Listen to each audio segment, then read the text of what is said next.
Hey beautiful people, what's up guys? Welcome to JKSSB online tutorial. मैं हूं सतीश और start करते हैं आज का top most current affair MCQs with explanation for your upcoming female supervisor and the JKSSB exam. Alright, well आज के current का पहला क्वेश्चन है, What is the causative agent of West Nile fever?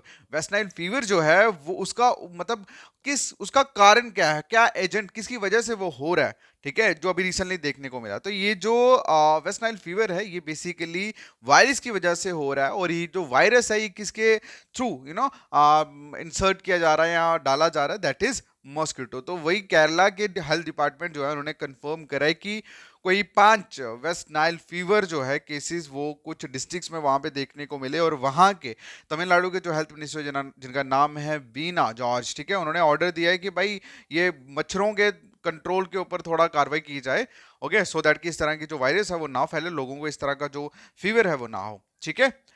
अगला जो क्वेश्चन है पूछा गया है कि बताइए world red cross and red crescent day जो है वो कब ऑब्जर्व किया जाता है। Which day is observe as world red cross and red crescent day celebrated या ऑब्जर्व। तो इसका जो आंसर है दैट इज 8 मई, ठीक है। 8 मई को world red cross and red crescent day जो है वो सेलिब्रेट किया जाता है। अब इस डे को मनाने का जो सबसे बड़ा मकसद, एम, ऑब्जेक्टिव है, दैट इज कि ये जो एफर्ट्स बना मतलब ये जो मतलब मानव के लिए मतलब इंसान की सुरक्षा के लिए या ह्यूमैनिटेरियन सोसाइटी जो बिल्डअप करी गई रेड क्रॉस या रेड क्रिसेंट मतलब इनकी फॉर्म में, तो इनको ऑनर के लिए, इस रेड क्रॉस सोसाइटी की ऑनर के लिए हर साल 8 मई को जो डे है वो सेलिब्रेट किया जाता है, ऑब्जर्व जो है वो किया जाता है, ठीक है। तो नेक्स्ट जो क्वेश्चन है दैट इज प्रीनेसिस माउंटेन, ठीक है, प्रीनेसिस माउंटेन जो है वो रिसेंटली न्यूज में देखने को मिला। अब क्वेश्चन में ये पूछा गया है कि कौन सी दो कंट्री के ये नेचुरल बॉर्डर जो है वो फॉर्म करता है माउंटेन। तो इसका जो आंसर है that is Spain and France. क्या आंसर है? Spain and France. अगला जो क्वेश्चन है पूछा गया है कि बताइए what is Leber congenital amaurosis recently seen in the news. तो ये क्या है, बेसिकली क्वेश्चन पूछा है कि लेबर कॉन्जेंटिनल एम्ब्रोसिस जो है वो क्या है जिसे रिसेंटली अब न्यूज में देखने को मिला। तो ये बेसिकली एक रेयर जेनेटिक आई डिसऑर्डर है, ठीक है, मतलब एक जैसे होता ना जेनेटिकली कोई भी डिसऑर्डर्स, हेरिडिटरी डिसऑर्डर्स, इसी तरह से जेनेटिक आई डिसऑर्डर है ये। क्लियर है? चलिए नेक्स्ट जो क्वेश्चन है पूछा गया है कि बताइए गैलिथोथोरेक्स, ठीक है, पुनिया ब्राताए, ये रिसेंटली न्यूज में देखने को मिला। बताइए कौन सी स्पीशीज से बिलोंग करता है, ठीक है। ये बिलोंग करता है आप लोगों की कैट फिश से। किससे करता है? कैट फिश से, ओके।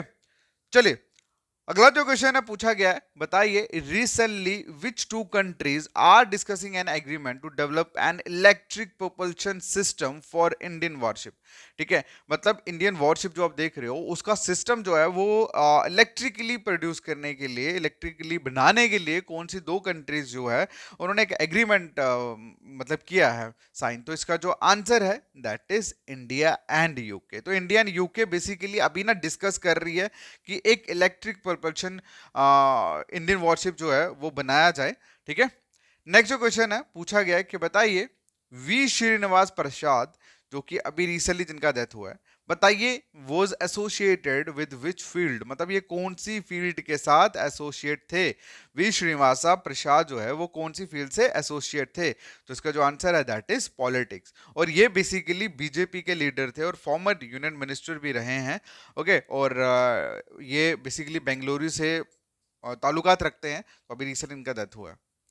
नेक्स्ट जो क्वेश्चन है पूछा गया है कि बताइए भीमतल लेक जो है रिसेंटली न्यूज में थी, ठीक है, किसके किसके लिए, क्योंकि फॉरेस्ट कुछ जंगलों में आग लगी थी, उस चक्कर में मतलब इस पर्टिकुलर भीमतल लेक से पानी निकाल के इन जंगलों की आग जो है वो बुझाई गई। अब क्वेश्चन ये बनता है कि भीमतल लेक जो है वो रिसेंटली न्यूज में देखने को मिली ड्यू टू फॉरेस्ट फायर।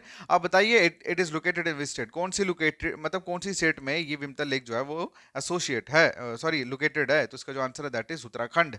क्या आंसर है?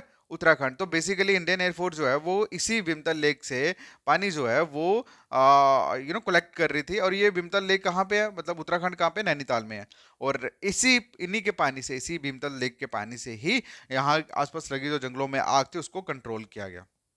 अगला जो क्वेश्चन है पूछा गया है कि बताइए which regulatory body in India recently approve changes in mutual fund regulation to prevent front runner. मतलब कहने का कि फ्रंट रनर को प्रिवेंट करने के लिए कौन सी रेगुलेटरी बॉडी ने कुछ चेंजेस को म्यूचुअल फंड में कुछ चेंजेस को अप्रूव कर दिया है। देखो आप सभी को पता होना चाहिए कि जिस तरह से बैंकिंग सारे बैंकिंग सिस्टम की सारी अप्रूवल आरबीआई देता है, इंश्योरेंस का आईआरडीए देता है, इसी तरह से जब हम म्यूचुअल फंड्स की बात करते हैं तो यहाँ पे कौन देता है, सेबी देता है, मतलब security and exchange board of India इसका फुल फॉर्म है।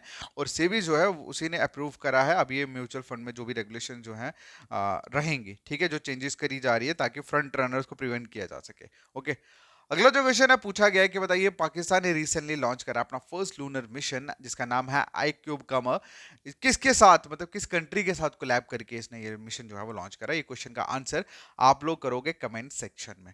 ऑलराइट, बाकी मिलते हैं नेक्स्ट वीडियो में, तब तक के लिए thank you so much, take care, bye bye.